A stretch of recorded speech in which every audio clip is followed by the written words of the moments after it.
Hey guys, आज हम travel कर रहे थे दिल्ली से बाहर, कहीं करनाल की साइड जा रहे थे हम। और हमने पहले करनाल जाने से पहले हमने लंच करना था, तो हम रुके शिवा ढाबे पे। ये ढाबा बहुत ही अच्छा था और हमने ऑर्डर करा था तवा पराठा आलू का। और हम इतना थक गए थे ना, वेट करते करते हमें इतनी भूख लग रही थी। और जब खाना आया ना, तो इतना टेस्टी खाना था कि क्या ही बताऊँ। मुझे 2 आलू के पराठे खा गई बैठे बैठे। और उसके बाद मैं वॉशरूम गई, क्योंकि हमें कार में ट्रैवल करना है, बहुत लंबी जर्नी होने वाली है। तो इसलिए मैं फ्रेश होने के लिए वॉशरूम चली गई। वॉशरूम्स भी इनके बिल्कुल परफेक्ट थे, बिल्कुल क्लीन एंड नीट। और यहाँ पे अपना आउटफिट चेक करते हुए मैं बहुत जल्दी जा रही थी, बिकॉज हमें ट्रैवल करना था इंद्री। ये जगह है करनाल के आगे। वहाँ पे मेरे पापा के गुरुओं की कोई समाधि टाइप ऑफ होती है, वहाँ पे हमें हर साल ट्रैवल करना होता है। हर साल ये फेस्टिवल टाइप ऑफ मनता है वहाँ पे 3 दिन का। वहाँ पे मेला वगैरह सब लगता है, बहुत अच्छी इन्जॉयमेंट वहाँ पे होती है। और जब हम जा रहे थे वहाँ पे, ये फर्स्ट डे था, क्योंकि फर्स्ट डे पे इतनी ज़्यादा भीड़ नहीं होती है। उस दिन मैंने स्कूल की छुट्टी भी ले ली थी, जो मुझे लेनी नहीं थी, बट लेनी पड़ी, अफसोस।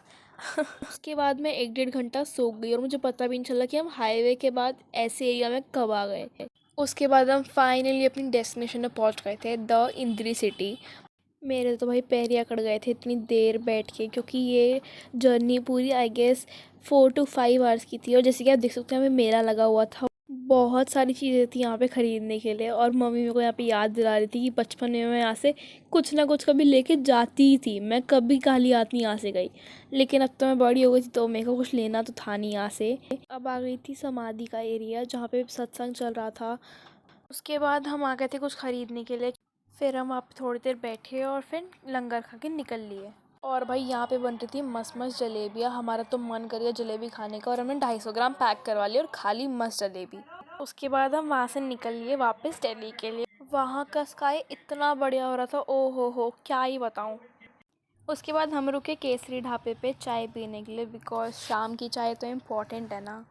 इनका ढाबा तो अच्छा बना ही हुआ था, लोकेशन भी अच्छी थी, बट दिक्कत यही थी कि सामने बहुत ज़्यादा पॉल्यूशन हो रहा था। उसके बाद हम वहाँ से जल्दी से निकल लिए। उसके बाद हमारा ऐसा रास्ता शुरू हुआ जो हम गूगल मैप्स के भरोसे आए थे। और इस रास्ते पे इतना अंधेरा था, हमें तो बहुत ज़्यादा डर लग रहा था, बस हम राम नाम जपते हुए आ रहे थे इस रास्ते पे। उसके बाद फाइनली हमें थोड़ा हाईवे दिखना शुरू हुआ, तो हम थोड़े लाइक काम डाउन हो गए थे।